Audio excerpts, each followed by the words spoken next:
خلي بالك، انا عارف انك حاولت تبطل ورجعت تاني. مش بعيد وانت بتتفرج على الحلقة دي هتوقف وتروح تشوف برشلونة جابت الكورنر السابع ولا لأ. معلش انا عذرك، عارف انك لو فضلت كل يوم تحاول تبطل هترجع تاني، لانك معرفتش ازاي تبطل. عمر الحل ما كان في مسح البرنامج ولا الخروج من جروبات التليجرام. صح، بمناسبة جروبات التليجرام لازم نقف هنا شوية. دي جروبات بيكون عاملها ناس بهدف انهم يسحبوا فلوسك، عن طريق انهم بيقنعوك انك لو سجلت حساب بالبرومو كود بتاعهم هيجيلك بونص عبارة عن ضعف الفلوس اللي انت بتحطها، فانت عينك بتلمع. بس اللي مستخبي لك ورا الستارة دي ان كل جنيه انت هتخسره هو بياخد نسبة من وراك، وكل جنيه هتشحنه عن طريق الوكيل بتاعهم برضه بياخد منك نسبة، ومش بعيد اصلا يسرقوك. معلش يعني دي فلوس قمار، هما مش بياعين سبح. الحشيش تمام؟ حاجه قوي زي الفل يا سيدي الناس. الحمد لله. عمنا الوكيل ده بقى هو اللي بياخد منك الفلوس بتاعتك يحطها لك جوه البرنامج ده، زيه زي كل الطرق اللي ممكن تشحن بيها فلوسك جواه. الفرق بينهم ان هو اسرع شوية.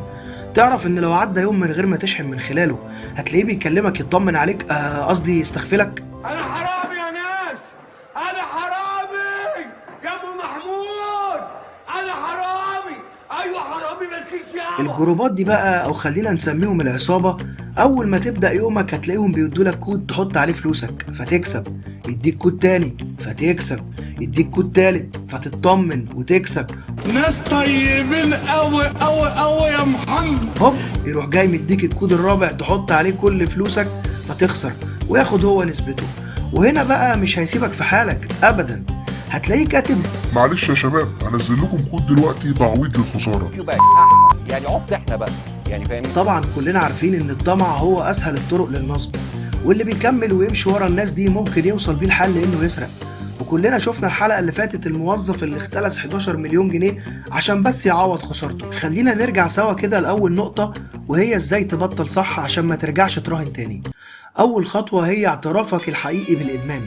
طول ما انت بتقول انا بلعب بمبالغ صغيرة او هفضل اجرب لحد ما تظبط معايا في مرة واعوض اللي خسرته، فانت كده بتضحك على نفسك وهتفضل تخسر وهتفضل مكمل. واكبر دليل على كلامي هو انك دايما فاكر الاوقات اللي كسبت فيها، مش عشان هي حلوة، عشان هي قليلة جدا. اعترافك بالإدمان ده هو اعترافك بإنك ضعيف اتجاه الشيء السيء ده. وهنا لازم تتكلم مع حد قريب منك يفضل متابعك يوميا، بس لازم الشخص ده يكون شخص أمين عشان الموضوع ما يبقاش إدمان وفضيحة. ولو ما عندكش الشخص ده مش عيب أبدا تروح لدكتور متخصص في حالات الإدمان، هو هيساعدك أكتر تطبق خطوات برنامج التعافي. الخطوة التانية بقى هي إنك تبعد عن كل حاجة ممكن ترجعك تاني. يعني لو كنت بتقعد مع ناس على القهوة بيلعبوا على الماتشات ابعد عنهم فورا. اسحل نفسك في أي حاجة تساعدك تنسى أو تعلم حاجة جديدة. ليه ما تفكرش تحط الفلوس اللي كنت بتراهن بيها دي في حاجة تفيدك؟ صدقني بعدين مش هتندم لأنك مش هتكون خسرت. ارجع حسن علاقتك بربنا، وصدقني ربنا مش هيسيبك لو عندك النية فعلا إنك تبطل. بص للكرة على انها مجرد لعبة معمولة عشان انبساطك، ومش مطلوب منك يا عم تشارك في اي حاجة تخصها غير ان انت مشجع. لو اهلاوي حفل على الزمالك، لو زملكاوي حفل على الاهلي، لو برشلوني يحط صورة لامين يامال على الموبايل. اما بقى لو مدريدي فكفايه اصلا مجاملات بقى، تعبنا. بينالتي ا فاور del ريال مدريد. لو وصلت لحد هنا حط لايك واعمل اشتراك في القناة. عايزك تكتب كل يوم مشاعرك والاحساس اللي بيجيلك لما بتفكر ترجع تاني تراهن. ابدأ شوف ايه الدافع اللي خلاك تراهن من الاول وعيد حساباتك فيه. وعايزك تسأل نفسك سؤال، هو انا ليه براهن؟ هل للاحتياج المادي ولا لحاجة تانية؟ طب لو للاحتياج المادي ازاي انت كنت عايش قبل المراهنات؟ انا عارف ومتأكد ان المغريات حواليك كلها صعبة، من اول الاعلانات اللي هتجيلك على الموبايل لحد الاعلانات اللي على تيشيرتات الفرق. بس عايزك تبقى اقوى من كل ده. ادعم نفسك دعم حقيقي. ابدأ سجل كل يوم اللي بيحصل معاك، حتى لو عملت عداد تصاعدي بيشجعك ان انت بقالك قد كده مبطل، بيعد عليك اليوم والساعة والتاريخ. بس خليني اقولك انك لو وسط كل ده رجعت تاني للأسف لازم تعيد كل خطوة من الاول.